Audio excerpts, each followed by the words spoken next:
let's start with Waxahatchee, probably the smallest of all the things we're going to be talking about today, just in scope. Um, Katie Crutchfield, we talked about her. I think we talked about her album Out in the Storm last year. Maybe not. I think about it. At least. Yeah, it's definitely on my year end as an album that deserved some recognition.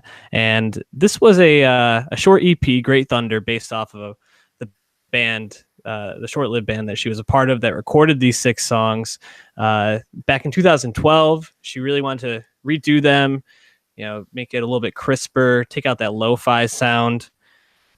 I'm gonna go out on a limb here and say that you found this like a very boring album and did not like it, but am I wrong? No, I mean, I see the appeal. I think like the minimalist production, I think fits really well with like her style of songwriting, like the production doesn't get in the way. It just really lets her voice kind of carry the songs, So I think if you're, vibing with, the emotional wavelength that she's, on, I think the songs actually work pretty well.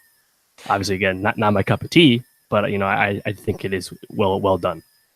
I'm actually wondering what you thought of her voice on this, because it definitely wasn't as sharp as it was on Out in the Storm, and I think that was partially intentional and partially because she was sick pre-recording. What did you think of just like her sound, her vocal sound on this? Just record later when you're not sick. I mean, she recorded this at Justin Vernon's like humble abode in Wisconsin, right? Oh yeah, dog. I think if you got that hookup, you can postpone a few weeks. He won't mind.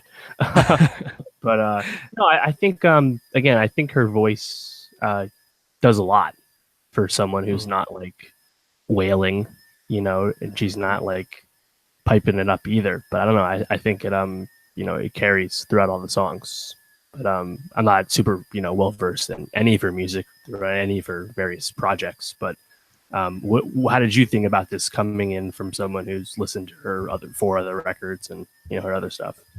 Yeah, Out in the Storm was really her breakout album, and it's a really, really good album. And I think the thing that stood out about it was Waxahatchee has always been indie. She's very, I don't want to say minimalist, but she relies a lot on acoustic guitars, plucking away at piano chords. She keeps it pretty simple a lot of the time. But Out in the Storm was very layered and complex, and it really brought in a lot of electric guitar, really gave a nice ambiance to the music. And then she kind of went back to this, so it's a bit of a back and forth because this is pretty minimalist. Only a couple songs feature more than just a piano and a guitar.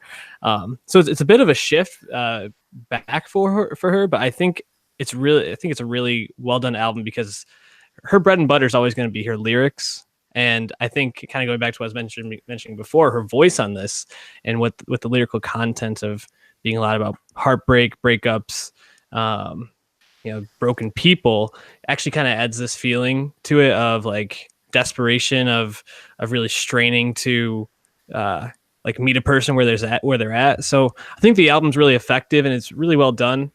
I like that some indie people that broke out more recently but have a deep catalog, kind of like Car Seat Headrest, are going back and redoing some of their older takes.